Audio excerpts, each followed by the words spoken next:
What is up, YouTube? And this is my Beretta PX4 Storm Sub Compact review.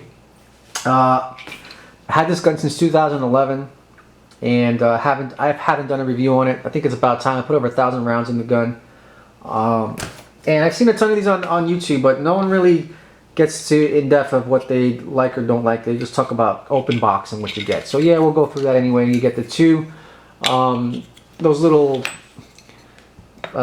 grip thingamajiggies where you can change the size of your grip depending on the size of your hand. I have a large hand. I think I use a medium if I'm not. No, I use a small actually.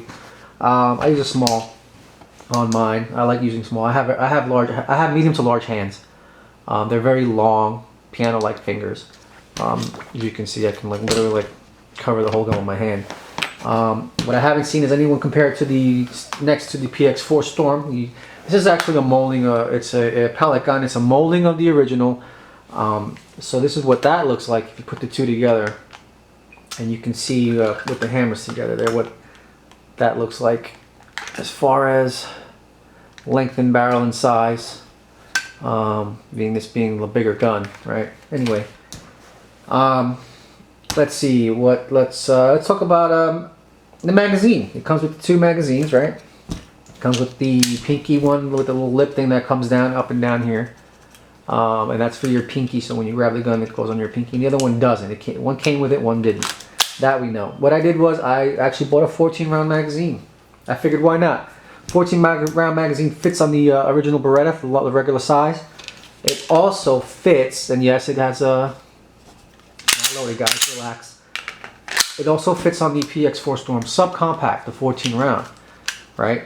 Now, some of you say, well, I don't want it to look like that, right? Alright, so you buy this little rubber piece here from Beretta. I believe Beretta sells them too. It goes over the magazine, like so. Makes it into a full-size grip, if you're into that thing. 14 rounds, plus one in the chamber. Perfect, right? Great. 14-round magazine, you can buy that separate.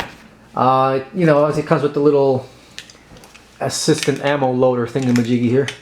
I don't know the technical terms for them, but that helps you load the ammo, blah, blah, blah. Holsters. I have two holsters in the belt for those carry conceal, or those are new to carry conceal. I'll explain it. In the holster, goes inside your belt, inside your pants, I mean, and this clips on the outside portion of your belt.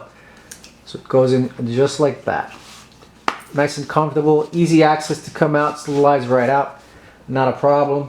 Great thing to have.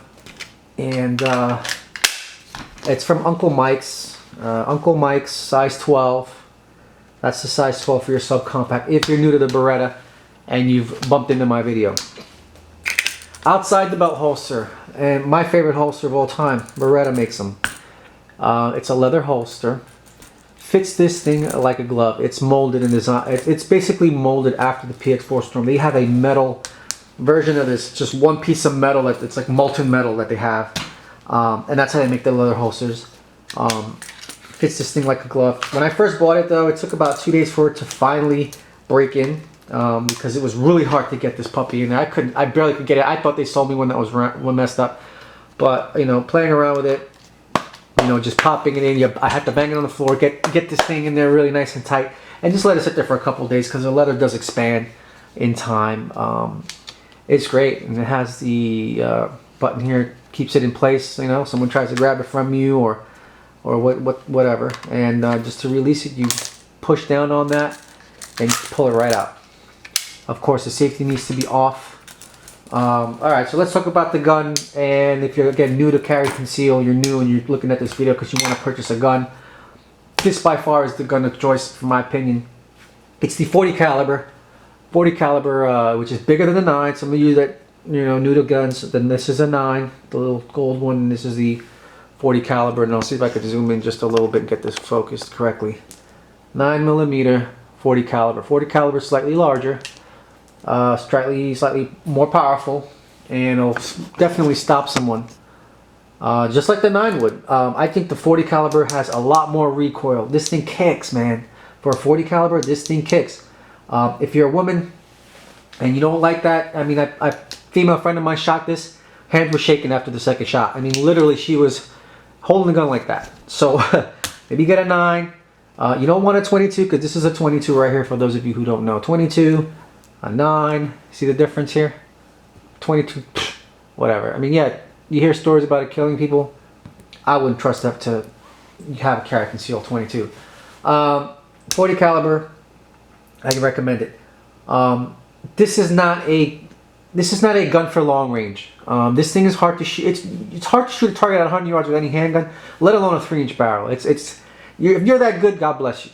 But it is difficult to shoot this gun at long range. It's not made for that. It's made for close quarter combat. It's made to pull out of that holster and shoot right there, point blank range, to stop your target. And let's see what else we talk about. Okay, talk about the magazines, talk about the ammo. What I don't, and don't get me wrong, don't judge based on this, because a lot of guns are like this. This magazine, you know, button, the slide release, the magazine release button, I don't like where it's located.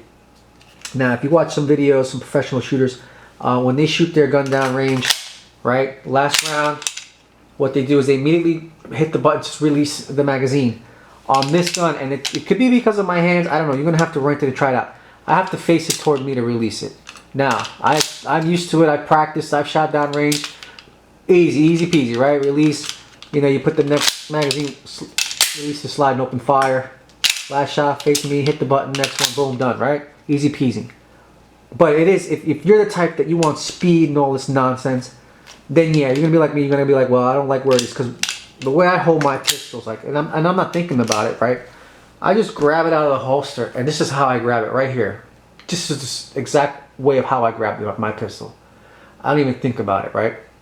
You know, I barely could touch this button. I barely could touch it. It's there, I feel it, you know, I can rub on it, but I barely could touch it. So if I'm shooting down range, last round, I can't just release that clip right then and there.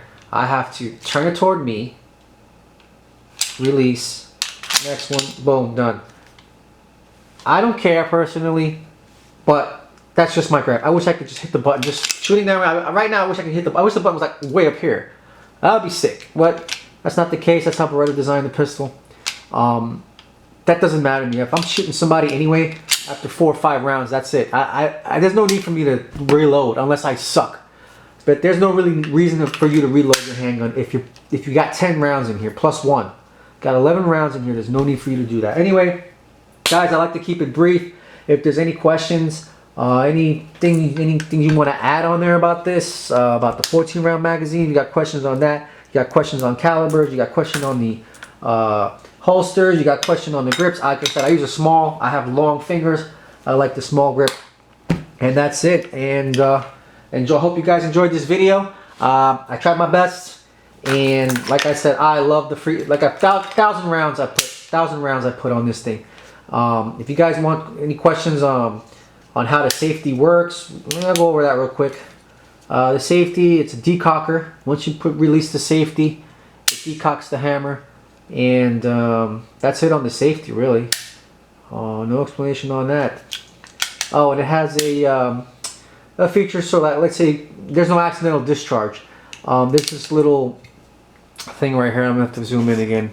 There is this little metal rod here that's popping up and down. You see it right there? Now that needs to be, you see it's flush right now, that needs to be all the way up. So just like that needs to go up in order for this weapon to fire. If that is down, it's not going to discharge by accident at all. Right now it's down. When the safety's on, you can pull the trigger all you want. Nothing happens. Well, alright guys, I'll let you go. Enjoy. Any questions again, just comment below, man. Thanks for watching.